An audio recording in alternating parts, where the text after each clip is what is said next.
हमारे मन की गति बहुत ही तीव्र होती है। यह मन बहुत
और देवताओं से भी अधिक तीव्र गति यदि किसी द्रव्य की किसी वस्तु की है तो वह हमारा मन। ये हमारा मन देवताओं से भी अधिक तीव्र दौड़ता है। एक बार किसी शिष्य ने अपने गुरु से प्रश्न किया, जिज्ञासा प्रकट की, कौन अग्नि से लाल है, कौन कोयले से काला, कौन पवन से तेज है, कौन पृथ्वी से काला? ऐसी कौन सी वस्तु है गुरुदेव जो अग्नि से भी अधिक लाल है, अग्नि से भी अधिक तीक्ष्ण है? और कौन सी ऐसी वस्तु है जो कोयले से भी अधिक काली होती है? कौन सा ऐसा द्रव्य, कौन सा ऐसा तत्व इस दुनिया में है जो पृथ्वी से भी अधिक भार स्वरूप है? और कौन सी ऐसी वस्तु है जो पवन से भी अधिक तीव्र चलती है? गुरु समाधान करते हुए कहते हैं, क्रोध अग्नि से लाल है। क्या है? क्रोध अग्नि से लाल है, कलंक कोयले से काला, मन पवन से तेज है, लोभ पृथ्वी से काला। जो व्यक्ति का, मनुष्य का क्रोध होता है यह अग्नि से भी अधिक लाल होता है। इतना तो अग्नि नहीं जलाती जितना कि क्रोध मनुष्य के अंतर को, अंदर के मानस को जला देता है। यदि अग्नि आपको छू जाए तो वह मात्र देह को नुकसान देती है, वो सिर्फ देह को जलाती है, लेकिन जो हमारे अंदर का क्रोध है वो हमारा अंदर का मानस जलाकर राख कर देता है। इसीलिए अग्नि से भी अधिक लाल क्रोध को माना गया है। इस संसार में कोयले से भी अधिक वस्तु जो है वो है कलंक।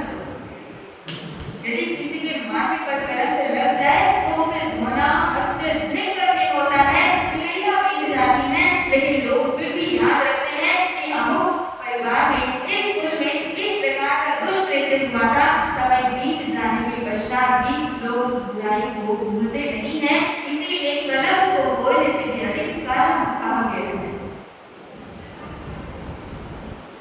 जो हमारी परिग्रह वृत्ति है, जो लालच का भाव है, जो लोभ है, वो इस धरती से भी भारी है। जिस व्यक्ति के अंदर लालच होता है, जो हमेशा बटोरना चाहता है, हमेशा संग्रह करने की उसकी वृत्ति रहती है, ऐसे व्यक्ति का मन और मस्तिष्क सदा भारी बना रहता है। इसीलिए पृथ्वी से भी अधिक वजन यदि किसी वस्तु में है तो वह है मनुष्य का लोभ। और पवन से अधिक तीव्र वस्तु क्या है शिष्य? इस संसार में पवन से भी अधिक तीव्र चलने वाली वस्तु है हमारा मन। यह मन इतना तेज घोड़े की तरह दौड़ता है कि इसे संभालना, इसे टिका कर रखना बहुत ही कठिन होता है। और यह मानसिक शक्ति, ये मन का बल उस अभय कुमार के पास था, और उसी बल के प्रभाव से उसने अपने मन के परिणामों को अपने मित्र देवता के पास पहुंचाया। अभय कुमार के भाव जब उस देवता के मन तक पहुंचने लगे तो उसके अंदर एक स्पंदन होने लगा, उसका सिंहासन डोलने लगा। फिर विचार करने लगा कि उसे कौन स्मरण कर रहा है, कौन उसे याद कर रहा है, कौन उसे पुकार रहा है। उसने अपने ज्ञान का उपयोग लगाया और अभय कुमार को तपस्या करते हुए, साधना करते हुए देखा तो तुरंत उसके समक्ष उपस्थित हो गया। यह तप का प्रभाव कोई साधारण मनुष्यों के पास देवी देवता प्रकट नहीं होते हैं। जो साधक तपस्याएं करते हैं, जो अपनी आत्मा की रमणता में लीन रहते हैं, उन्हीं के पास देवी देवता प्रकट होते हैं, उन्हीं की सहायता करते हैं। किंतु आज के समय में इतनी उत्कृष्ट तपस्या रही नहीं है। अगर आप चाहें कि हम भी तेरे का तब कर ले, हम भी तपस्या करके एक गुफा में जाकर बैठ जाएं तो हमारे पास भी देवता आएगा, ऐसा नहीं है। चित्त की एकाग्रता तपस्या के साथ साथ अत्यंत आवश्यक है। देवी देवता हमारे स्वार्थ सिद्धि में सहायक बनते हैं।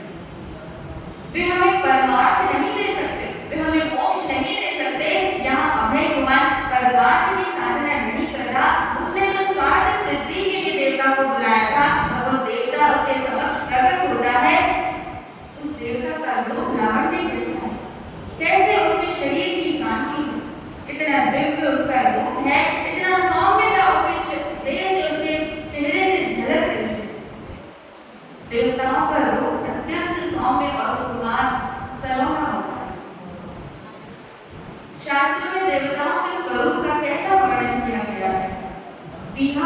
ವಿಧಿಮಂತ್ರ ಕವಿತ ಕಾಮರೂಪಿಣೋ ಅಹಂ ವರ್ಣ संकार का बुद्धू अच्छे मालिक बना दीर्घ आयु वाले देवी देवता होते हैं, वृद्धि और सिद्धि से संपन्न होते हैं, अपनी इच्छा के अनुसार कैसा भी रूप को बना सकते हैं, कैसा भी परिवर्तन अपनी दिल में ला सकते हैं, कैसा भी वो वातावरण बना सकते हैं और इस प्रकार अनेक रिद्धि सिद्धियों से संपन्न तेजस्वी और यशस्वी कांति में जो देवी और देवता हुआ करते हैं।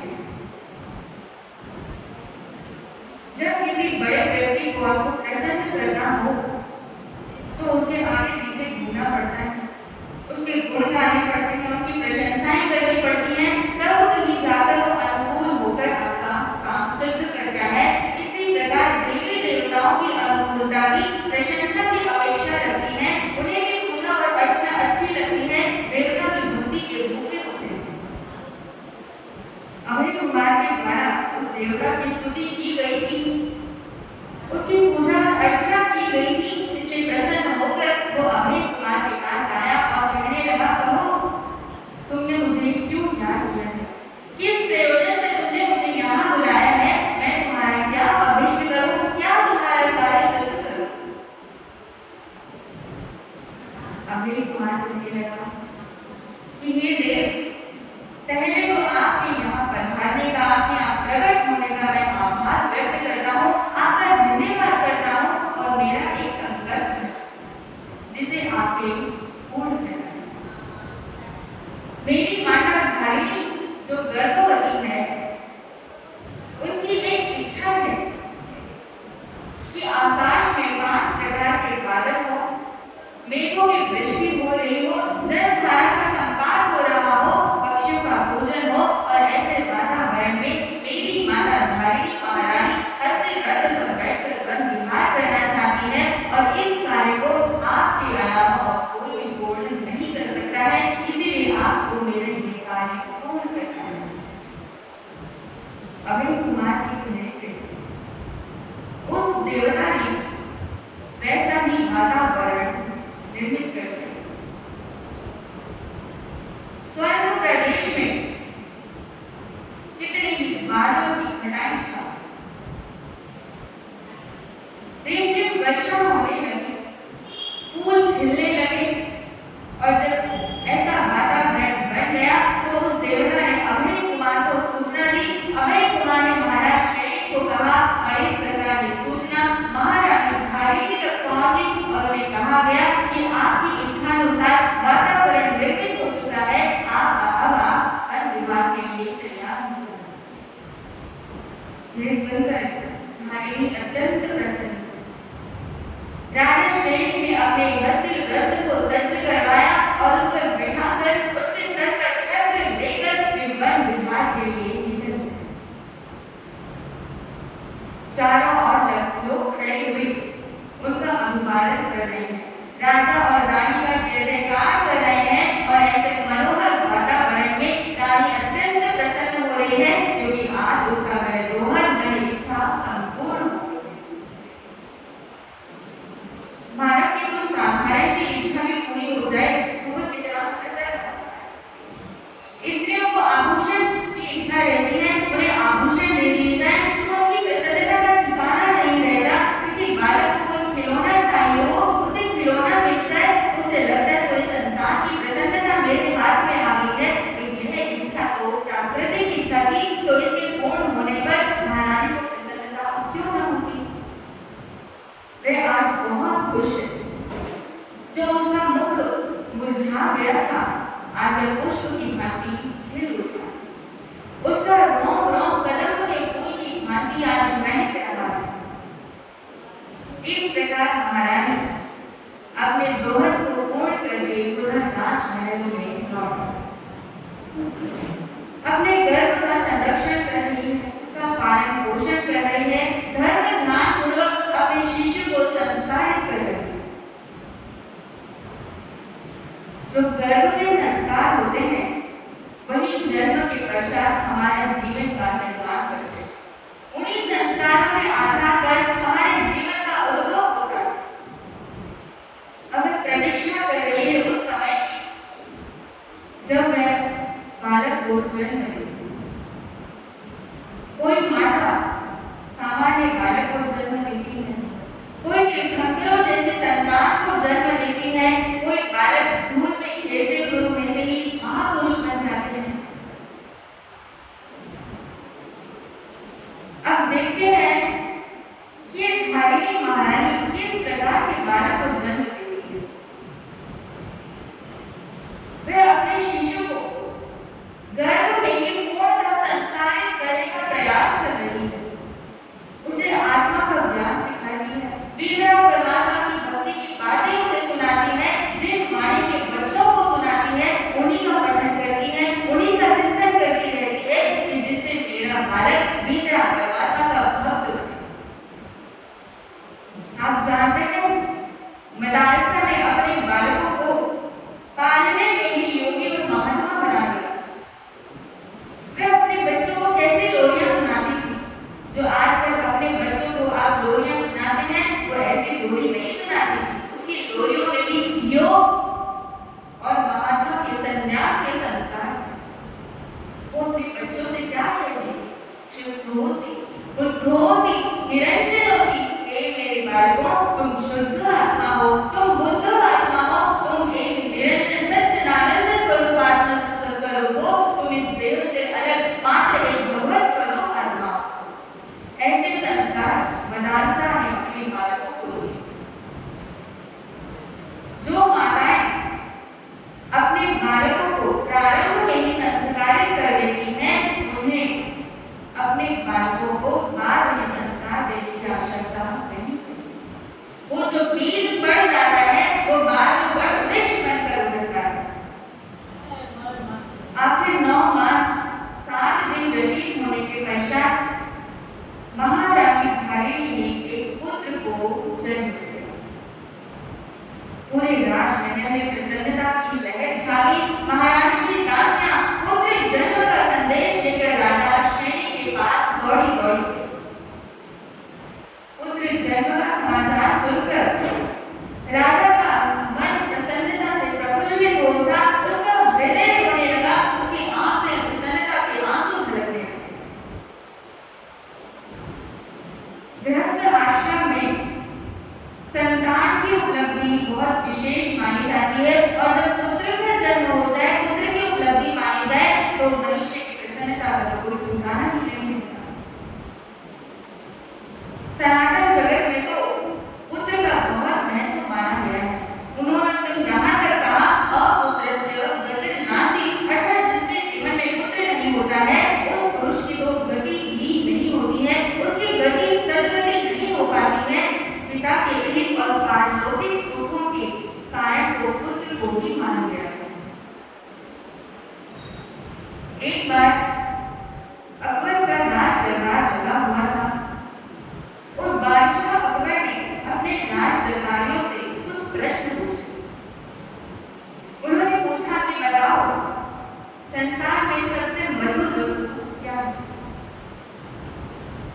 सबसे मीठा इस दुनिया में क्या होता है? यहाँ पर सबसे बड़ा देवता कौन होता है? कौन सा ऐसा पुष्प है जो सर्वश्रेष्ठ होता है, सबसे सुंदर होता है? और इस दुनिया में कौन सा ऐसा फल है जो सबसे अधिक अच्छा होता है? राजदरबारी अपनी अपनी बुद्धि के अनुसार उत्तर दे रहे हैं। कोई कहता है कि शक्कर मीठी है, कोई कहता है गन्ना मीठा है, कोई किसी वस्तु को मीठा बताता है, कोई किसी वस्तु को मीठा बताता है। देवता के संबंध में सब कहते हैं कि बादशाह इस संसार में ब्रह्मा सबसे बड़ा देव है, क्योंकि वही सृष्टि की रचना करता है, वही सृष्टि को चलाता है, वही हमारे जीवन बनाता है, इसलिए ब्रह्मा सबसे बड़ा देव है। और पुष्पों में कोई कमल को बड़ा बताता है, कोई गुलाब को श्रेष्ठ बताता है। और फलों में बादशाह, फलों में तो एक मात्र आम